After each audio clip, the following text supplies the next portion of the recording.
ओम नमो आदेश। आदेश आदेश। अलख निरंजन जय गुरुदेव। अलख निरंजन जय श्री। ओम सत्य के दरबार की जय। सद्गुरुनाथ की जय। आज के आनंद की जय। ओम सत्य जय गुरुदेव। ओम सत्य के दरबार में समस्त देवगण, देवीगण और सद्गुरुनाथ और गुरुनाथों का स्वागत है। जय गुरुदेव। और सभी भक्तजनों को जय गुरुदेव। ओम सत्य के दरबार के 4 नियम है।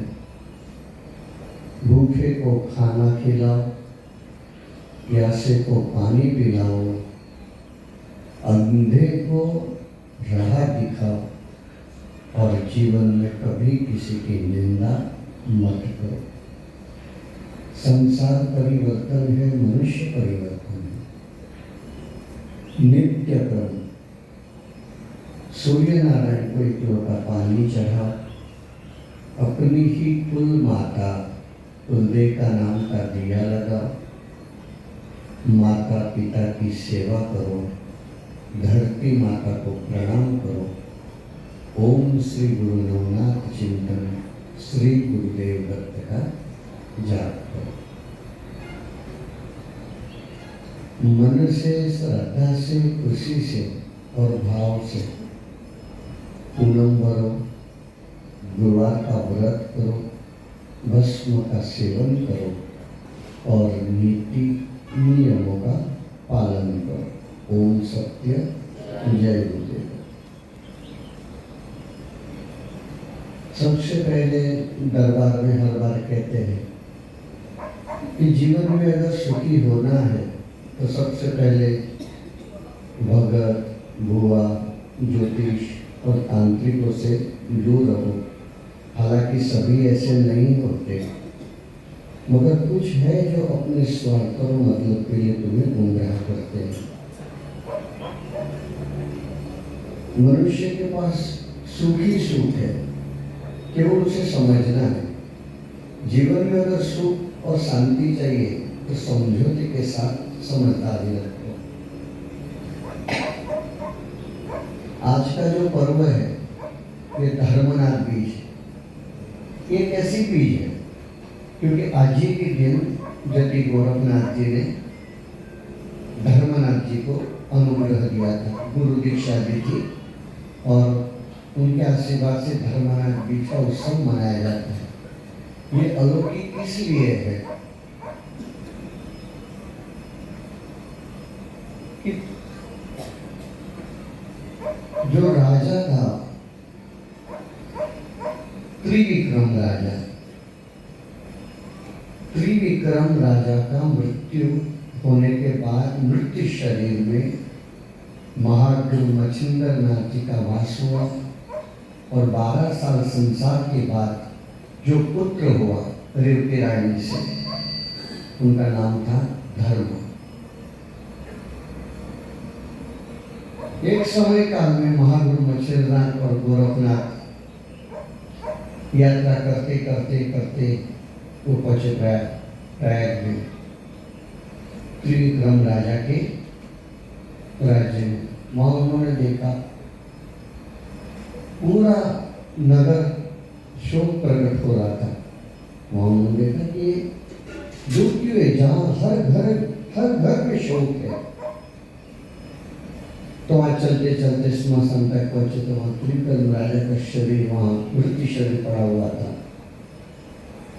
तो महागुरु मच्छिंद्र नाथ ने सोचा कि जिनके लिए लोग इतना दुख और शोक कर रहे हैं, उनको फिर से जीवंत किया जाए और लोगों का दुख का निवारण किया जाए।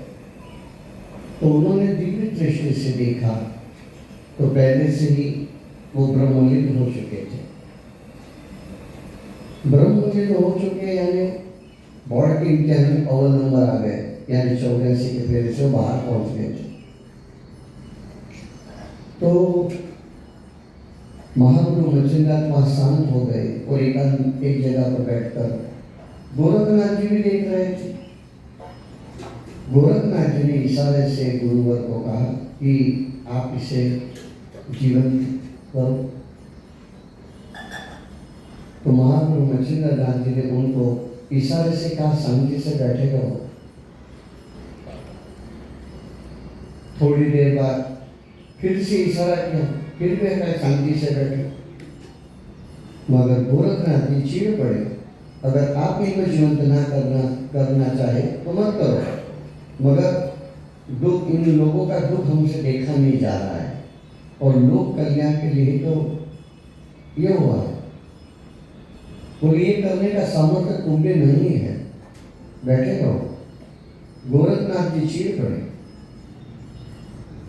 कि अभी इनको जीवन करना है, नहीं, अगर जीवन नहीं कर सके तो अगली दान भस्म कर लेंगे और कई जन्मों तक नरकवास में रहेंगे। महागुरु मच्छिंद्रनाथ ने उनको कहा कि तू अविचार करके बैठा है, ये पहले से ही प्रबलित हो चुका है। जब गोरखनाथ जी को पता चला तो वहां उनका भी उपाय पूरा हो गया। अब धीरे धीरे वहां लोग की भीड़ हो रही है, सब देख रहे हैं। गोरखनाथ जी इधर नजदीक से लकड़ियां काटे वहां एकत्र कर रहे हैं। महागुरु मच्छिंद्रनाथ ने उनको पूछा, क्या कर रहा है? बोले, संकल्प किया है ना, इसको जीवन तो नहीं कर सका तो अग्नि भस्म दाह कर लूंगा। महागुरु मच्छिंद्रनाथ सोच में पड़ गए कि इसका कोई भरोसा नहीं, क्योंकि एक बार एक बड़े के लिए उन्होंने अपनी आंखें निकाल कर दे दी थी, इसलिए उनको अनुभव याद था। उन्होंने नजदीक बुलाया और कहा कि गोरख, बोले एक उपाय है, उससे तेरा संकल्प भी टल जाएगा और राजा भी जीवन हो जाएगा। बोले, मैं मृत्यु शरीर के अंदर जाता हूं पर काया के साथ, तुम 12 साल तक हमारा शरीर संभाल कर रखना। तो ऐसा करने से राजा जीवन हो जाएगा और 12 साल में जितना हो सके उतना लोग कल्याण करेंगे, फिर अपने अपने वहां से निकल जाएंगे। गोरखनाथ जी ने कहा ठीक है। वहां नजदीक एक शिवालय था। शिवालय में महागुरु मच्छिंद्रनाथ ध्यान में बैठे, मायावी और एक योग काया बाहर कर राजा के शरीर में चली गई और राजा जीवित हो गए। शरीर की हिफाजत करते वहां गोरखनाथ जी मने मन मुस्कुराए। गुरु ने पूछा क्या हुआ? नहीं, ऐसे ही, क्योंकि गोरखनाथ जी को याद आया श्रिया राज्य का किस्सा कि वहां 12 साल संसार किया, आखिर यहाँ पे भी मेरी गलती के कारण फिर से संसार में चले गए। 12 साल तक मृत्यु शरीर में रहे और वहां जैसा पीढ़ी कर राजा जीवन हुआ, लोगों का उत्साह का पार नहीं रहा। धूमधाम से उनके शरीर वहां से लाए और उस समय के दौरान रानी रेवती गर्भवती हुई और एक संतान प्राप्ति हुई। उस संतान का नाम रखा है धर्म। ऐसे ही समय बीतता गया, समय नजदीक आया। एक दिन रेवती रानी शिवालय में दर्शन करने गई और वहां प्रार्थना और संकल्प करने लगी, हे उमापति महादेव, मुझे सौभाग्य ही नहीं जाना। और प्रार्थना कर रही थी क्योंकि बहुत सी माताओं को आदत होती है, कुछ भगवान से प्रार्थना करते तो बोलती है जोर से। बस रेवती रानी ने बोला तो नजीक में ही एक गिरौनी खड़ी थी पुजारन, उसे तो सब हकीकत पता कि मृत्यु शरीर कैसे जीवंत हुआ। तो उसे हंसी आने लगी और हंसते हंसते रेवती रानी की नजर उस पर पड़ी कि ये क्यों हंस रही है, मैंने ऐसा क्या गलत कर दिया। तो उसने उससे पूछा कि तुम्हारी हंसी का कारण क्या है। बोले ये मत मुझे बताओ, नहीं तो हम बहुत बड़े धर्म संकट में आएंगे, दुविधा खड़ी हो जाएगी। रेवती रानी के बहुत से प्रयत्न करने के बाद कोशिश की और उन्होंने बताया कि ऐसी कैसी बात है कि तुम सौभाग्यवती होने का दावा करती थी और सौभाग्यवती ही जानना चाहती है, मगर सबके ये है कि प्रियकर्म राजा के शरीर में पर काया प्रवेश से महागुरु मच्छिंद्रनाथ वहां गए हैं और उनका शरीर यहाँ पे है और गोरखनाथ की यात्रा पर गए हुए हैं। इसलिए ऐसे देखे जाओ तो तुम विधवा ही हो, इसलिए मुझे हंसी आई। रानी रेवती को जरा मन में झटका जैसा लगा, सदमा जैसा हुआ। फिर थोड़ी देर के बाद वो संभल गई और मनोमन में विचार किया, चलो जो होना सब हो गया, अब आने वाले संकट को टाला जाए। तो रानी रेवती ने जो महागुरु मच्छिंद्रनाथ का शरीर जो शिवालय में था ध्यानवश अपने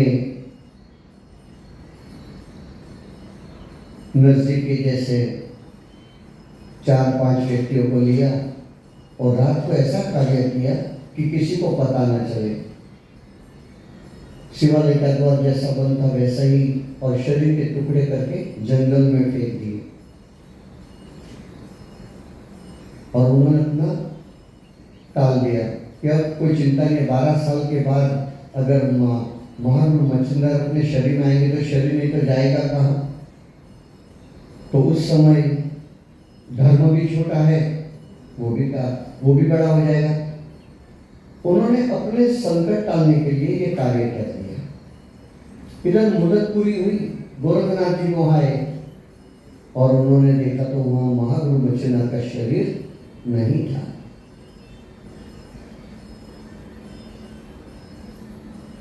तो शिवालय में क्या हुआ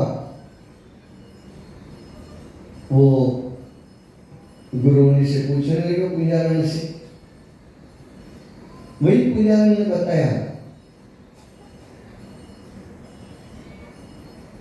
वो तो पहले दूसरे लगी, अब मैं इनको बताऊं क्या, डरने लगी।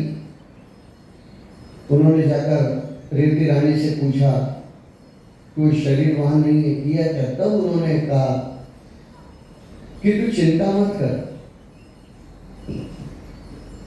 जो मच्छिंद्रनाथ जी का जो शरीर था उनको हमने टुकड़े करके शरीर जंगल में फेंक दिया और अब तक तो कोई भी कीड़े मकोड़े जो कोई जनी खा गए होंगे।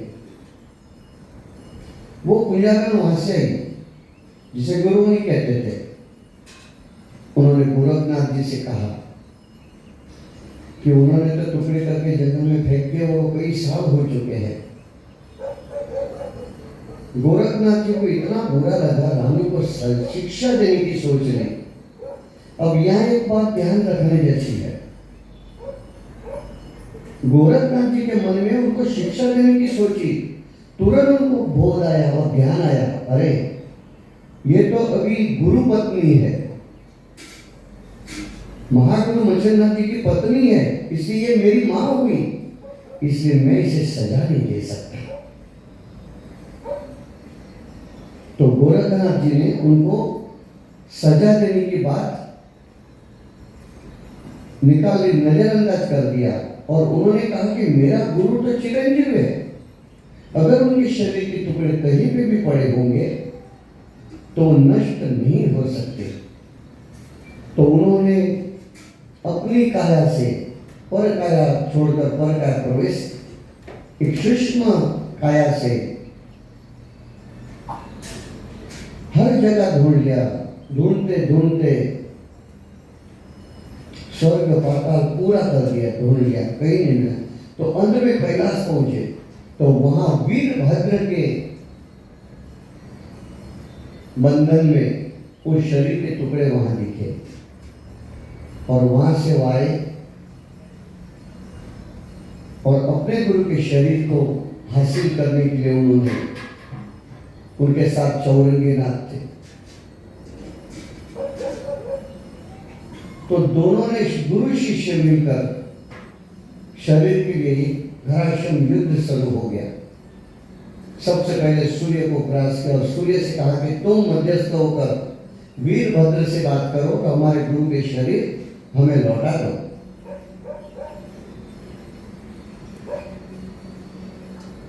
तो वीरभद्र ने सूर्यदेव से कहा, गोरखनाथ जी के सुन के वीरभद्र के पास सूर्यदेव गए तो वीरभद्र ने कहा, कुछ भी हो जाए हम मच्छिंद्र का शरीर कभी देंगे नहीं।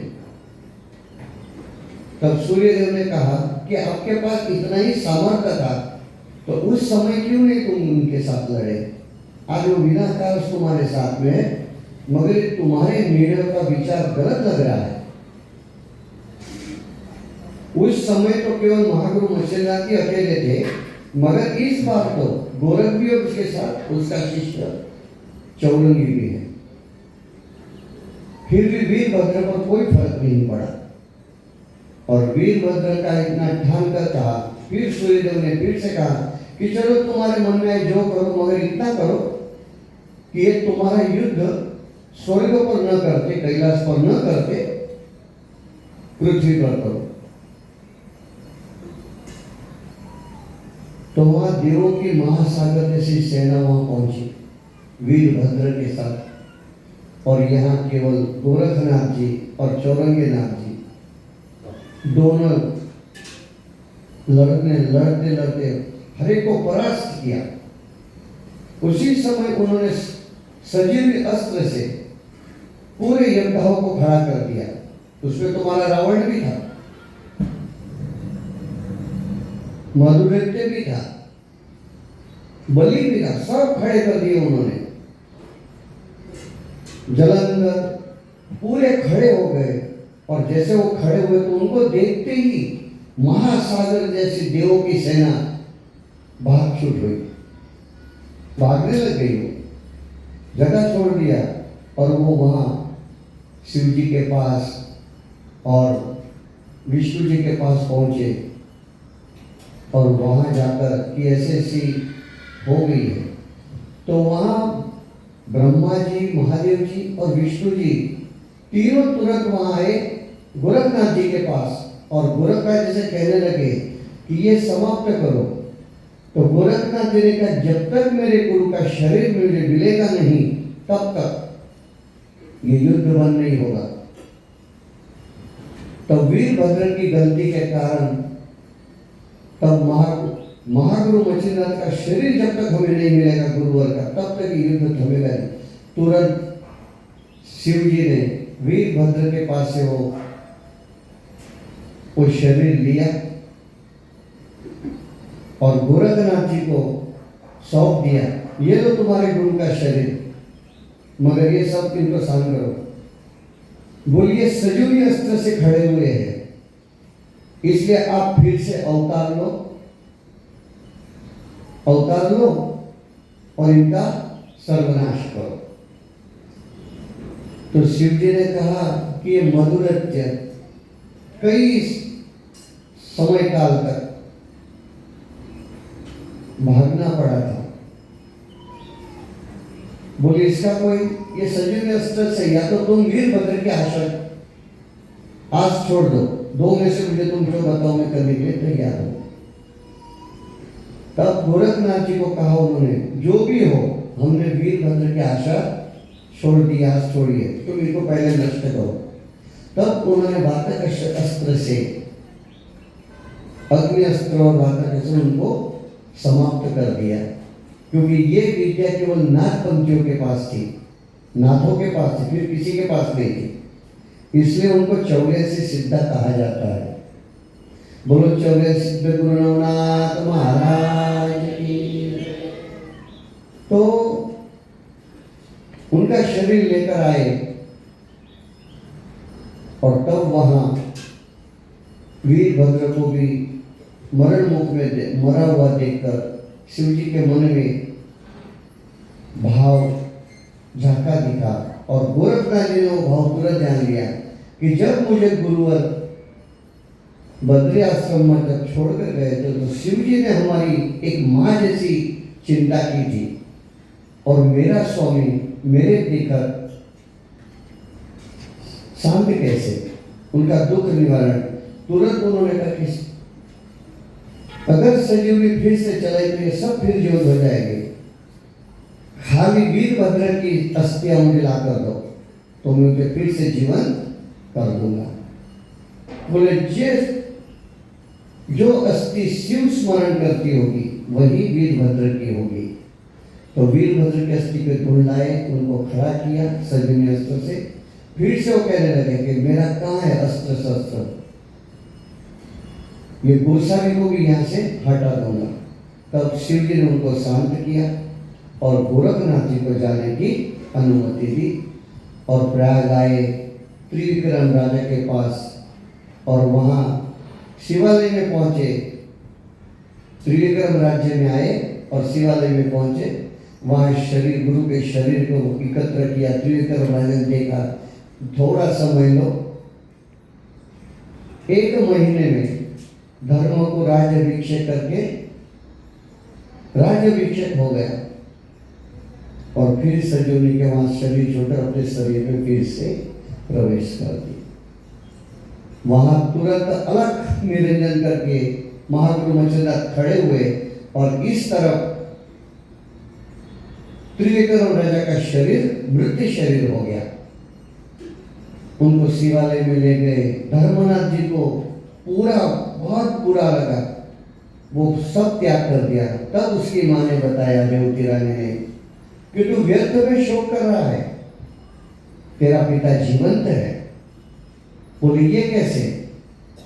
बोले तेरे पिता मच्छिंद्रनाथ है, महागुरु मच्छिंद्रनाथ है, पर काया से तुम्हारे त्रिविक्रम राजा के शरीर में आए थे और उसी कारण तुम्हारा जन्म हुआ, इसलिए वो तुम्हारे पिता है और अभी शिवालय में है। फिर वहां उनको त्रिविक्रम राजा के शरीर को अग्निदाह दिया और बाद में शिवालय में गए। वहां पूरे उत्साह के साथ महागुरु मच्छिंद्रनाथ गोरखनाथ जी को और चौरंगीनाथ जी को उत्साह के साथ राज्य में लाए।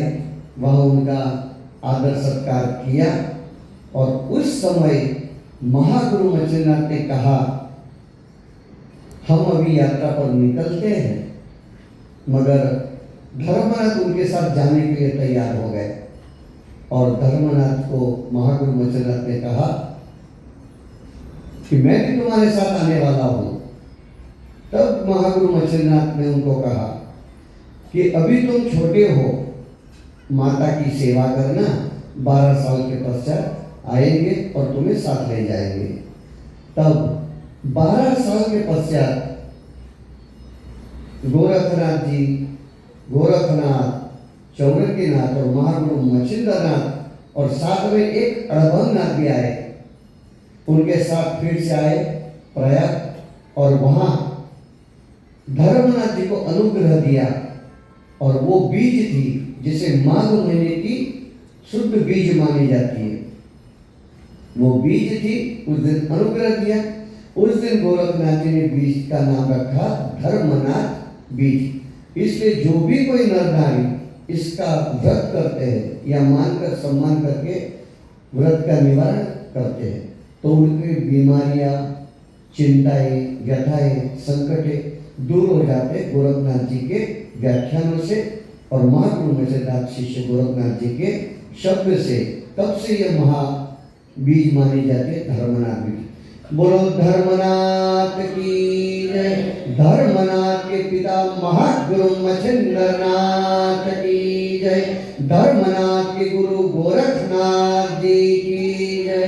धर्मनाथ के पिता महागुरु मच्छिंद्रनाथ के गुरु दत्त महाराज की जय। आदिनाथ की जय। ओम सत्य के दरबार की अलख निरंजन जय गुरुदत्त, अलख निरंजन जय श्री राम। ओम सत्य के दरबार की, सदगुरुनाथ की जय, आज के आनंद की जय। ओम सत्य जय।